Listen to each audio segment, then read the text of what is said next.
झूठे बयानिए से हिजानी कैफियत पैदा की गई। अब इस बयानिए से पीछे हटने की कोशिश की जा रही है। सीनियर मिलिट्री लीडरशिप को नामुनासिब अलकाबात से नवाजा गया। फौज जवाब दे सकती थी लेकिन मनफी बयान से गुरेज किया। आर्मी चीफ का GHQ में यौम दिफा की तकरीब से खिताब। सियासत में फौज की मदाखलत को गैर आइनी करार दे दिया। 2018 में जीती पार्टी को सिलेक्टेड और तहरीक अदम-ए-एतमाद के बाद हुकूमत को इम्पोर्टेड का लक़ब दिया गया। सियासी पार्टियां अपने रवैये पर नजर सानी करेंगी। आर्मी चीफ की उम्मीद का इजहार। नए आर्मी चीफ की तैनाती पर इत्तेहादी और पार्लिमानी जमातों का इजलास व इशाइया। सियासी रहनुमा वज़ीर आज़म हाउस पहुँचने लगे। खालिद मकबूल सिद्दीकी, खालिद मक्सी, खुर्रम दस्तगीर और अतातारड़ पहुँच गए।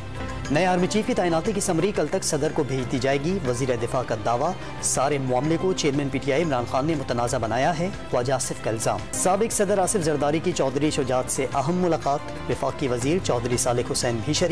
मौजूदा सियासी सूरत हाल और दीगर उमूर पर तफसीली गुफ्तगू। इमरान खान के पार्टी रहनुमाओं से टेलीफोनिक राबते। एहतजाज को कामयाब बनाने और लाहौर से रवानगी के मामलात पर मुशावरत। इमरान खान के हेलीकॉप्टर से रावलपिंडी पहुँचने पर इत्तफाक। अरकान असम्बली को ज़्यादा से ज़्यादा कारकुन साथ लाने की जिम्मेदारी दे दी। रावलपिंडी में क़याम से मुताल्लिक फैसला 26 नवंबर को ही किया जाएगा। और हैदराबाद सक्खर मोटरवे के लिए ज़मीन की खरीदारी में अरबों रुपए की करप्शन में मुबैना तौर पर मुलव्विस डिप्टी कमिश्नर नौशेर फ़ेरोज़, काशफीन आलिम बैरून मुल्क फरार हो गए।